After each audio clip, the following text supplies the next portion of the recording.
इतना तो स्वागत हमारे देश का प्रधानमंत्री का नहीं होता। जय हिंद खान सर।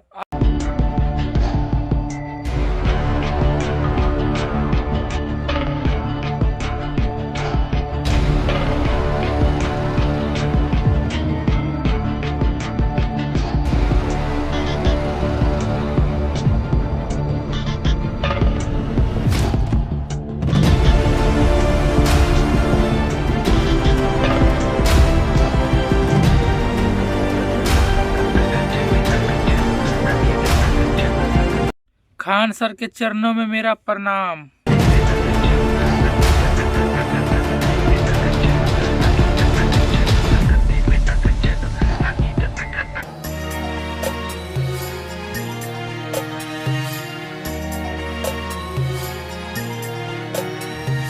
ॐ भूर्भुवः स्वः तत्सवितुर्वरेण्यं भर्गो देवस्य धीमहि धियो यो नः प्रचोदयात्।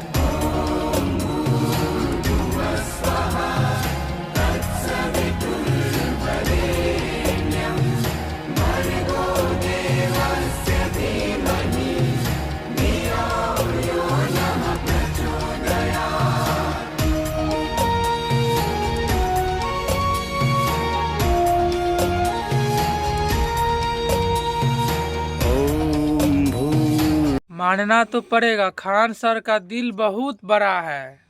भुवः स्वः तत्सवितुर्वरेण्यं भर्गो देवस्य धीमहि धियो यो नः प्रचोदयात्।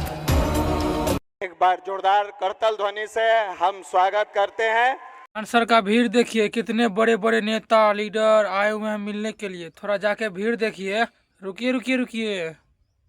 हम सबके बीच आदरणीय खान सर का शुभागमन हो गया है। अखिल विश्व गायत्री परिवार प्रांतीय युवा प्रकोष्ठ आपका हार्दिक अभिनंदन और नमन वंदन करता है। हम युवा प्रकोष्ठ के अपने वरिष्ठ भाई आदरणीय प्रिंस भैया से निवेदन करेंगे कि बुक्के देकर खान सर का सम्मानित करेंगे। आदरणीय प्रिंस भैया और आदरणीय चिन्मय भैया से हम निवेदन करेंगे परम पूज्य गुरुदेव की प्रसाद मंत्र चादर दुपट्टा और देव स्थापना देकर आदरणीय खान सर का सम्मान करेंगे एक जोरदार करतल ध्वनि से।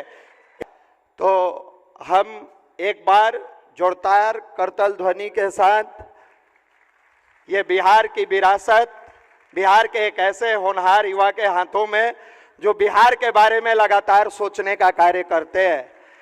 हमारे कई आंदोलन है, 7 आंदोलन है गुरुजी का, जिसमें दहेज उन्मूलन भी है। लिखा गया है नारी के बारे में, नारी निंदा न करे नारी नर की खान, नारी से नर होता है ध्रुव प्रहलाद समान। हम उसी नारी के गर्भ से जन्म लिए हैं और गुरुदेव लिखते हैं अध्यापक है युग निर्माता, छात्र राष्ट्र के भाग्य विधाता।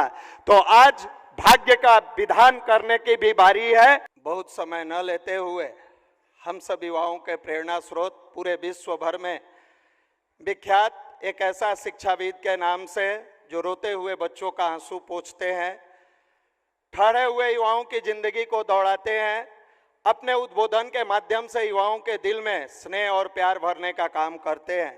चाहे केबीसी का मंच हो या आपने कपिल शर्मा शो देखा हो, हर जगह आपको एक ऐसे युवा प्रेरक के रूप में बुलाया जाता है जो भारत के युवाओं को सही मार्गदर्शन देने के साथ साथ शिक्षा और संस्कार देने का काम करते हैं। सबसे बड़ी बात है व्यस्तम समय में से आपके घर में फंक्शन है, उसके बावजूद आपने कहा था कि हम युवा प्रकोष्ठ से जुड़े हैं और दिल से जुड़े हैं और गायत्री परिवार का कार्यक्रम जब भी हम देखते हैं हृदय से मन गदगद हो जाता है। कोविड का समय जब था, सब लोग अपने घरों में बैठे हुए थे, आदरणीय सर ने अपना जो स्लम चिल्ड्रन बच्चों को पढ़ाने का काम चलता है, जिनका अभी ने आपने करतब देखा, जिनके माध्यम से बिहार की गौरव गाथा को आपने सुना, जिनके माध्यम से आप रोग से निरोग कैसे रहे उसका करतब लास्ट में देखेंगे, उनके बारे में आपने बताया। 12 जनवरी को युवा दिवस में आकर लाखों युवाओं को आपने संवारने और संभालने का काम किया। तो बहुत समय न लेते हुए एक जोरदार करतल ध्वनि से आपका स्वागत करते हुए हम आमंत्रित करते हैं। चलिए खान सर का भी बात हम लोग थोड़ा सुन ही लेते हैं। खान सर का विचार कितने अच्छे हैं, कितने मीठे हैं, कितने प्यारे हैं, वो भी हम लोग देख ही लेते हैं इस वीडियो में। आदरणीय खान सर,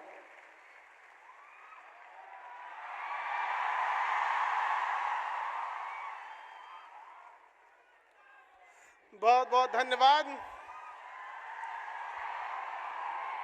और गायत्री परिवार में आए यहाँ पे समस्त भविष्य भारत का जो लिखने वाले युवा पीढ़ियों को मेरा नमन। आप लोगों पे पूरा भविष्य टिका हुआ है इस देश का। और आज से 10 साल पहले जब हम गायत्री परिवार में ये देखा करते थे कि स्लम में बच्चों को जाके पढ़ाया जाता था, तो उस समय से हमारी बड़ी इच्छा थी कि हम आदरणीय चिन्मय पांडे जी महाराज से मिले। लेकिन उस समय हमको लगता था पता नहीं हम मिल पाएंगे कि नहीं इतने महापुरुष से। और आज 10 साल लग गया है, उस सौभाग्य प्राप्त हुआ। आपको नमन करते हैं और सौभाग्य है आप ऐसे ही प्रेरणा का स्रोत बने रहें देश के युवाओं के लिए। और इस गायत्री परिवार को लेकर चलने वाले हमारे मनीष भैया, आपका सादर प्रणाम। आपको ऐसे ही और ईश्वर शक्ति दे इन युवाओं को मार्गदर्शन करने के लिए। और शिक्षा के क्षेत्र में हम लोग हैं, हमारे निशान भैया, आपका भी बहुत आभार। और पूरे गायत्री परिवार से जुड़े छोटे से लेके बड़े पदाधिकारियों का, छोटे बच्चे सबका हृदय से नमन करते हैं। देखिए, किसी भी समय किसी भी समाज को अगर आगे ले जाना है तो अब हम लोग क्या ही समाज को अब आगे ले जा सकते हैं। हम लोग को जहाँ जाना था चले गए, शिक्षक बनना था बन गए, हमें जहाँ जाना था हम लोग चले गए।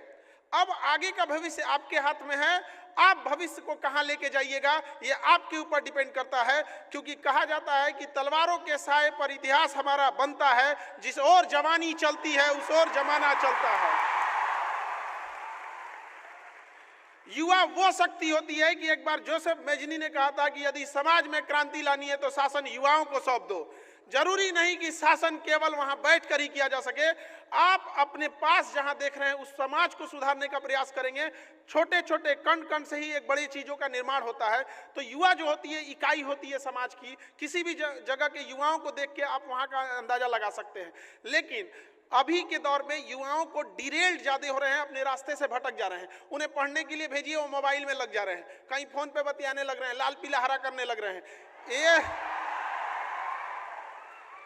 ये सब करने से कोई फायदा नहीं होने वाला है। मन लगा के पढ़ाई कीजिए। अगर कोई पसंद भी आ गया तो नौकरी लेके सीधे माता पिता से बात कीजिए। लेकिन बीच में पढ़ाई रोकिएगा तो पढ़ाई भी जाएगा, आपका करियर, समय सब बर्बाद हो जाएगा। इसलिए सबसे जरूरी चीज होता है समय। समय के पास इतना समय नहीं है कि दोबारा आपको समय दे। इसलिए समय रहते निर्धारित कर लीजिए आपको क्या करना है, वरना समय एक दिन बता देगा कि आपका क्या करना है। ऐसे रसातल में फेंकेगा जहां से लौट के नहीं आ पाइएगा आप लोग। यहाँ पर समय और सद्बुद्धि बड़ी अजीब चीज होती है, दोनों एक साथ नहीं आती है। जब आपके पास समझ होती है तो समझ जा चुका होता है। अभी आपके पास समय है तो सद्बुद्धि ही नहीं है। यह समन्वय जिसके पास आ गया वह समझिए कि सारी चीजों पे विजय प्राप्त कर लिया। और कहीं ना कहीं गायत्री परिवार का भी यही प्रयास होता है कि समय रहते सद्बुद्धि, समय रहते आचरण, समय रहते राष्ट्र निर्माण के लिए योगदान दिया जा सके। ऐसे नहीं है यहाँ मंच पर जितने गरिमामान उपस्थित हैं सब अपने अपने क्षेत्र में हैं। कहीं ना कहीं उन्हें इस राष्ट्र, इस समाज से प्रेम था, तभी वो लोग इस प्रयास में लगे रहते हैं कि गांव गांव से बच्चों को लाया जा सके और एक अच्छा भारत का भविष्य लिखा जा सके। वह भारत की कल्पना ही नहीं कर सकते हैं जहां युवाओं का भविष्य खराब हो। अगर युवाओं का भविष्य सुधरेगा तो ही भारत का निर्माण होगा। आप सोचिए कितना दुर्भाग्य है इस देश पर कि हमारे यहाँ, जैसे हम एक तो कह देते हैं कि पूरी दुनिया में हमारे यहाँ शादी विवाह का एक पवित्र बंधन है, 7 जन्म का साथ होता है और ऐसी कहीं भी परंपराएं नहीं होती हैं। लेकिन इसी समाज के ऊपर एक दहेज नाम का कलंक है कि नहीं है यहाँ पर? तो वो किसको खत्म करना होगा? आप यंग जनरेशन जिस दिन आएंगे और ये कहेंगे कि हमें वह संस्कार मिला है, वह शिक्षा मिली है, आत्मविश्वास वह है कि हमें चाहे जितना पैसा कमाना पड़े हम नौकरी करके, बिजनेस करके ईमानदारी से कमा सकते हैं, दहेज वाला भीख हमको नहीं चाहिए। यहाँ पर यह युवा का समाज होना चाहिए। यहाँ पर हमें वह समाज नहीं चाहिए जहां कोई दहेज दे, हमें वह समाज चाहिए जहां लोग दहेज दे और सामने से आके कहे कि हम नहीं लेंगे, मतलब नहीं लेंगे। यहाँ पर यह बात हम आप सबसे एक बड़े भाई होने के नाते जो यहाँ जनरेशन बैठी हुई है उससे हम ये उम्मीद लेते हैं। क्योंकि आज ही मेरे भाई का भी रिसेप्शन है, तो हमने भी उससे पूछा, हमने कभी दबाव नहीं बोला, हम बोले तुम्हें दहेज चाहिए तो बोलो, कहे भैया हम क्या बोलते हैं, आप सबको समाज में बोलते हैं हम यहीं ले लेंगे। हमने सोचा कि अगर वो बोले, एक बार बोलता तो हम उसका भी इलाज करते हैं। ये भाई का प्रेम है, भाई का प्रेम होता है। एक बड़े भाई को छोटे भाई पे अधिकार होता है, और आप जैसा करते हैं आपके छोटे भाई, आपके दोस्त, आपके सर्किल भी वैसे ही करते हैं। अगर हम सब एक इस चीज को आगे बढ़ाते लेते हैं तो काफी एक समय आएगा जब हम इस पे भी विजय प्राप्त कर लेंगे। ये एक बहुत बड़ी समस्या है। क्यों? क्योंकि दहेज का पैसा, वह पैसा महिलाओं की शिक्षा पे खर्च होना चाहिए, उन्हें अच्छी नैतिकता दी जानी चाहिए, अच्छा आचरण सिखाते, अच्छा हुनर सिखाते, कोई महिला डॉक्टर बनती, इंजीनियर बनती, प्रोफेसर बनती, वो पैसा उसको दहेज में दे दिया जाता है। अब उसको पढ़ने नहीं दीजिएगा तो कहेंगे कि इसके पास दिमागे नहीं है, पढ़ने दिया उसको, पढ़ने ही नहीं देंगे। यहाँ पर तो महिलाओं को भी इस चीज के लिए आगे आना पड़ेगा और वो कहना पड़ेगा कि देखिए आप दहेज नहीं लेंगे, मैं घर को स्वर्ग बना के रखूंगी, दो बात भी सुन लेंगे, बाकी आगे का तो समझते हैं, अगर लीजिएगा तो ये दोनों हाथ से होना चाहिए, और ये महिलाओं के लिए भी बहुत जरूरी है। आप अपने अधिकार हक की लड़ाई लड़िए। बाकी देखिए, इस देश में आपका अपना कर्तव्य बनता है। किसान अपनी जगह पे उपजा रहा है, फौजी अपनी ड्यूटी कर रहे हैं, शिक्षक, डॉक्टर, सबका अपना अपना योगदान होता है, कोई बड़ा छोटा नहीं होता है। लेकिन हमारे समाज में क्या होता है कि हम बहुत कम तवज्जो उन किसानों को देते हैं जिनका हम 3 टाइम अन्न उगाया हुआ खाते हैं। वो बंजर जमीन से जब वो फसल उगाते हैं और जब किसानों को आत्महत्या करने की नौबत आ जाती है तो वो दिन बड़ा दुखदाई होता है इस देश के लिए। जबकि देश हमारा किसानों का ही है, गाँव का ही है। जब गाँव सुधरेगा तभी ये चीज़ें आएंगी। यहाँ पर हम लोग भी जब यहाँ पटना में संस्था में पढ़ाते थे तो देखे गांव से लोग आते थे इलाज कराने के लिए, उनको जब ब्लड वगैरह नहीं मिलता था तो कई बार हम लोग शुरुआती दौर में कि अब ये इसको कैसे ब्लड दिलाया जाए तो अपने क्लास के बच्चों को भेज देते थे, जाओ बउआ ब्लड दे के आ जाओ यहाँ पे। कई बार हमने गायत्री परिवार से भी बच्चों को बुलाया, बाबू तो हमारे यहाँ पढ़ रहे थे, हमने बुलाया कहाँ जा रहे हो, तो सर आज हमको स्लम एरिया में पढ़ाने जाना, हमको पढ़ा के आना तो एक ब्लड दे देना। वहाँ आने के बाद उसने ब्लड तक दिया। यहाँ पर हमने बहुत लोगों को ऐसा किया यहाँ पर। उससे अब धीरे धीरे करते करते अनऑर्गेनाइज था, तो हमने सोचा एक काम करते हैं, हम ब्लड बैंक ही बना देते हैं यहाँ पर। तो अभी बहुत जल्दी ब्लड बैंक हो जाएगा। चूंकि ये खरमास का महीना अब आने वाला है तो हमारी संस्कृति के अनुसार शायद उसमें कोई बड़ा काम नहीं करते हैं, तो हम सब चीज लेके चलना चाहिए यहाँ पर।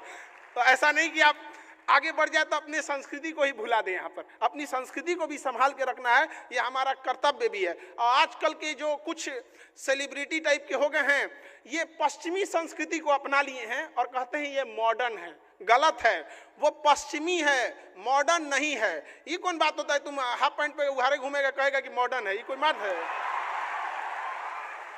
इन ससुरों को भी समझाना पड़ेगा। वो कब जवाब दीजिएगा? जब आप भारतीय होने के बाद अगर अपनी बुलंदी, अपने कामयाबी को दुनिया को दिखाइएगा, तब लोग कहेंगे कि वो उघारे घूमना मॉडर्न नहीं है, ये कामयाबी मॉडर्न है। तो आप वो वाली कामयाबी लीजिएगा यहाँ पर। और कभी भी अपने माँ बाप का सर नीचे नहीं झुकने दीजिएगा, लड़का हो या लड़की। आप सबने संघर्ष किया होगा। गरीबी इतनी भारत में बड़ी है, 150 करोड़ आबादी में 100 करोड़ ऐसे लोग हैं जो शायद आज कह दीजिएगा एक मोटरसाइकिल खरीदने के लिए तो नहीं खरीद पाएंगे। 150 करोड़ में 100 करोड़, ये हम लोग को बदलना है। ये कैसे बदल सकते हैं? एक अच्छी शिक्षा के माध्यम से। कई बार जो शिक्षा लेने जाते हैं तो उसको लोग कहते हैं कि व्यापार करो। भैया व्यापारी व्यापार करेगा, शिक्षित जो पढ़ा लिखा है वो नौकरी करेगा। किसान, अब किसान से जाकर कहिए तुम जहाज उड़ाओ ना, अरे भाई वो खेती करने के लिए यहाँ पे है। तो ये विडंबना है इस देश की। तो हर पायदान पे आपको मेहनत करने की जरूरत है। और सफलता कल भी कैसे मिलती थी? जब आप मेहनत करते थे, और आज भी कैसे मिलेगी? जब आप मेहनत करेंगे तब। सबको जीवन में संघर्ष होता है, ऐसा कोई नहीं है जिसके जीवन में संघर्ष नहीं है। अरे वह पत्थर भी जब तक छीनी हथौड़ी का मार नहीं झेलता है, जब तक मूर्त का रूप नहीं लेता है, तब तक लोग उसके आगे भी सर नहीं झुकाते हैं। पत्थर को भी झीलना होता है, लेकिन जिस पत्थर ने चोट नहीं सहा, लोग उस पे लात रख के चले जाते हैं। तो ये तो इतिहास है। जब आपको खदान से सोना मिलता है तो सोना आभूषण नहीं होता है। उसे आभूषण बनने के लिए भी ना आप आग में तपना पड़ता है, आग में जल के तपना पड़ता है, तब जाके वो आभूषण का रूप लेता है, तो मूल्यवान होता है। यहाँ पे अगर नहीं तपिएगा, नहीं बनिएगा, तो आपका कोई मोल नहीं रह जाएगा। अगर सूरज की तरह चमकना है तो सूरज की तरह जलने की क्षमता भी रखो। सबके जीवन में संघर्ष होता है, रात कितनी भी बड़ी क्यों ना हो सुबह होने से नहीं रोक सकती है। यहाँ तो भगवान को वनवास झेलना पड़ा था, सृष्टि के रचयिता जिनके एक उंगलियों पे क्या से क्या नहीं हो जाता, जब उन्हें वनवास झेलना पड़ता था। यहाँ पर मर्यादा पुरुषोत्तम राम जी जब वनवास जा रहे थे तो एक बड़ा अच्छी चीजें याद आई हमको, अभी रास्ते में हम थे तो वो याद आया हमको कि जब वो वनवास जा रहे थे तो बड़ी प्रमुख घटना हुई थी, क्योंकि अभी रास्ते में मारे थे तो नहीं, वो कुछ लोग पैसे मांगते हैं किन्नर लोग, और ऐसे हाथ पे एक सिक्का रख के सर पे हाथ रख के दुआएं देते हैं। तो वहां से एक प्रचलन था कि जब राम जी जाने लगे तो अयोध्यावासी बड़ा प्रेम करते थे उनसे, सारे अयोध्यावासी रो रहे थे कि हमारे प्रभु जा रहे हैं। वो बड़ा अजीब सा मंजर था वो, और सब उनको छोड़ने आए कि हम चलते हैं चलते हैं।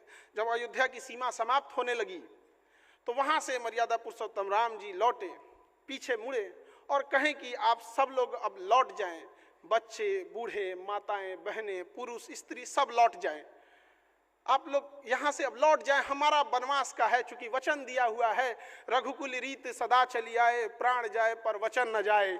तो वह वचन को तो निभाना था, तो वहां से उनकी बात मानकर लोग लौट गए। जब वनवास काट के, इतने लंबे समय का वनवास और काट के जब लौटे तो जब अयोध्या की सीमा प्रारंभ होती है तो वहां पर कुछ किन्नर लोग खड़े थे, ट्रांसजेंडर। तो बड़ा अचंभा हुआ कि इतने लंबे वनवास करके आ रहे हैं और स्वागत में बस ये लोग हैं, और वो भी एकदम सीमा पर। तो अचंभा से पूछा गया कि ये क्या है, ये ही लोग बस हैं, स्वागत में तो होना चाहिए। कहा कि महाराज जी स्वागत के लिए लोग वहां खड़े हैं, आप आंखें बिछाए खड़े हैं, तरस गई अयोध्यावासियों की, लेकिन यहाँ ये लोग। तो उन्होंने कहा ये लोग, कहा कि महाराज जब आप वनवास जा रहे थे ना तो उस समय आपने बोला था कि बूढ़े बच्चे स्त्री पुरुष महिला सब चली जाएं, आपने तो इनको बोला ही नहीं कि ये चले जाए। ये जब से वनवास में थे ये वहीं खड़े हैं, ये आए नहीं है स्वागत में, ये खड़े हैं वहीं पे। तो उस समय मर्यादा पुरुषोत्तम राम जी ने भावुक होकर कहा था कि तुम सर पे हाथ रख के जिसे आशीर्वाद दोगे उसका आशीर्वाद फलित हो जाएगा। आज भी वो परंपराएं हैं यहाँ पर। तो इस देश में तो भगवान लोगों को परीक्षा देनी पड़ी है, तो हम और आप किस डेगची के मसाला है, तपस्या तो करना ही पड़ेगा यहाँ पर, तो इससे भागना नहीं है यहाँ पर। तो इसलिए नहीं यहाँ पे। और यहाँ जब आप अच्छा काम कीजिएगा, जब भी कभी अच्छा काम कीजिएगा तो 10 लोग उंगलियां उठाएंगे। तो एक बार जरा सोचिएगा, सीता मैया को लोगों ने अग्नि परीक्षा बैठा दिया, हम लोग कौन चाहिए, वो क्या है हम लोग? अच्छा कहां पे बैठाया गया, कहां? लंका में नहीं, अयोध्या में बैठाया गया। तो ये क्या है, आपको प्रेरणा देता है, उनकी लीलाओं को समझिए। जब ये समाज को दिखाना था कि आप पे भी लोग उंगलियां उठाएंगे तो आपको साहस मिलना चाहिए, आपको देखना होना चाहिए कि जब हमने भी तकलीफ उठाई है तो आप लोग को भी उठाना पड़ेगा। लेकिन याद रखिएगा, वो उंगलियां उठाने वाले को आज कोई नहीं पूछता है, लेकिन आज भी सीता मैया सबके दिलों में रहती है। तो जो आप पे उंगलियां उठाए, एक बार सोचिएगा, वो लोग ऐसे कहां खत्म हो जाएंगे पता ही नहीं चलेगा। जब लोग याद रखेंगे तो आपके उस सद्कर्मों को याद करेंगे, आपके उस भलाइयों को याद करेंगे। आप उस समाज से आते हैं भारत में जहां कहा जाता है यूनान मिस्र रूमा सब लूट गए हैं जहां से, लेकिन मगर है माँ की नामो निशा हमारा। कुछ बात है कि हस्ती मिटती नहीं हमारी, सदियों रहा है दुश्मन जोरे जहां हमारा। पूरी कब से हम लोगों ने झेला, मिस्र की सभ्यता लूट गई, हांगो नदी की सभ्यता लूट गई, आज मेसोपोटामिया कहीं रहा नहीं, रोम की वो सभ्यता कहाँ मिट गई, लेकिन आज भी अमर रहा तो हमारी भारत की वो संस्कृति। जो अखंड भारत शुरू होता था, कभी अफगानिस्तान तोड़ा गया, कभी म्यांमार तोड़ा गया, कभी पाकिस्तान तोड़ा गया, कभी बांग्लादेश तोड़ा गया। हम बस ये याद दिलाना चाहते हैं कि जो चीजें तोड़ी जा सकती है उसे वापस जोड़ी भी जा सकती है, अखंड भारत भी बन सकता है। और जब आप युवाओं का एक साथ आ जाएंगे तो इसे कोई नहीं रोक सकता है। हमें लगता है कि ऐसे हमें अपने राष्ट्र के लिए हमेशा एक होकर खड़ा रहना चाहिए। हमारा झुकाव, हमारी लॉयल्टी, हमारा नैतिकता, हमारा सब कुछ समर्पण, न परिवार, न देश, न राज्य, ना ही किसी पार्टी, ना ही किसी मतभेद, ना ही जाति, ना ही धर्म। हमारा झुकाव केवल और केवल राष्ट्र के प्रति होना चाहिए कि जब बात राष्ट्र की आएगी सब कुछ त्याग दिया जाएगा और पूरे भारत के लोग एक साथ खड़े हुए मिलेंगे तो अपने भारत के लिए, एक राष्ट्र के लिए खड़े हुए मिलेंगे यहाँ पर। तो आप सब लोगों से यही उम्मीद करेंगे कि आप लोग जहाँ भी हैं, जिस क्षेत्र में भी हैं, अच्छे से काम कीजिए और एक बार उन गरीब लोगों के भी सोचिएगा जो कि मुख्य उद्देश्य है गायत्री परिवार का, कि चाहे दुश्मन लाख आगे निकल जाए, एक दोस्त पीछे छूटना नहीं चाहिए यहाँ पर। तो एक समाज के अंतिम पीढ़ी को भी आपको नहीं छोड़ना है, चाहे जहाँ भी हो जाइए। अभी हम तो शिक्षक हैं, हमको तो सुई मारने नहीं आए, हम डॉक्टर तो हैं नहीं, लेकिन अभी हम लोग ने हॉस्पिटल बना रहे हैं यहाँ पे। जब इतने मजबूर हो जाते थे लोगों को देखते हुए, कोई 8,000 10,000 का जब MRI करते थे, हमने बोला कि आज भैया हम यहाँ पे उसका आधा का आधा में कर दे, एकदम यहाँ जितना लगता है यहाँ एकदम मिनिमम से मिनिमम में। तो अभी हमको भी बड़ा उसमें हेक्टिक हो जाता है कि इधर एक कोचिंग देखना है, फिर उधर हॉस्पिटल देखना है। अभी कैंसर हॉस्पिटल के लिए भी वर्क कर रहे हैं, तो ये बड़ा लंबा हो जाता है। लेकिन फिर भी हमेशा याद रखिएगा, समाज के लिए जब आप कभी काम कीजिएगा ना, आपको थकान महसूस नहीं होगी, क्योंकि उस समाज की दुआएं आपके साथ रहेंगी यहाँ पर। और यह भारत का समाज है, हम सबको एक मिल के रहना है।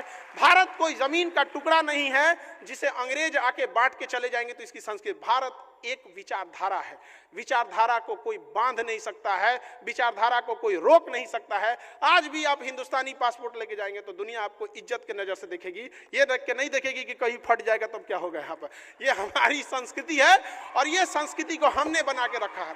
हम एक शिक्षक हैं, हम शिक्षकों के बीच में हमेशा ये बात कहते हैं।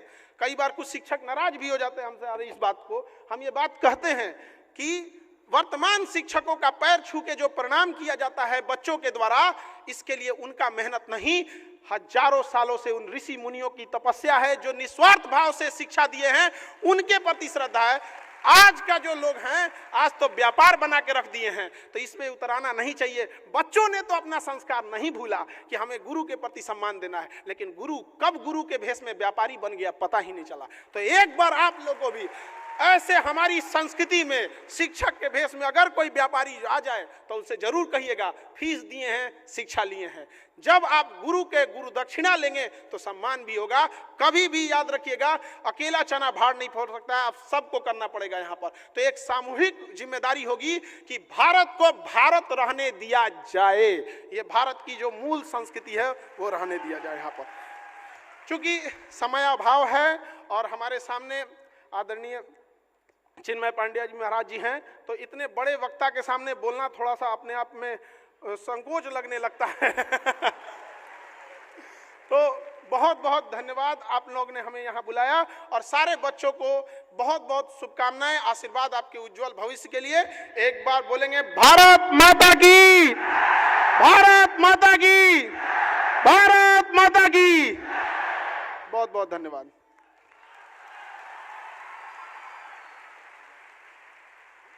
आप लोगों ने खान सर का तो विचार सुन ही लिया, तो हमारे हिसाब से खान सर को शिक्षा मंत्री बनना चाहिए।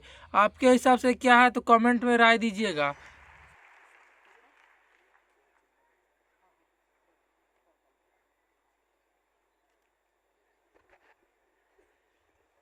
एक बार पुनः सर का धन्यवाद कि आपने गायत्री परिवार के एक आवाज पर व्यस्तम समय में से आप आए और आकर आंसर के लिए कौन कौन लाइक शेयर कमेंट कर सकते हैं आप लोग प्लीज लाइक शेयर कमेंट करके बताइएगा। खान सर हमारे वो गुरु हैं जिन्होंने एक छोटे से परिवार से निकलकर आज सभी बच्चों को मुफ्त में पढ़ाते हैं, शिक्षा देते हैं। कितना अच्छा लगता है ना, ऐसे खान सर, ऐसे महान टीचर हमारे देश में हैं, हमारे बिहार में हैं।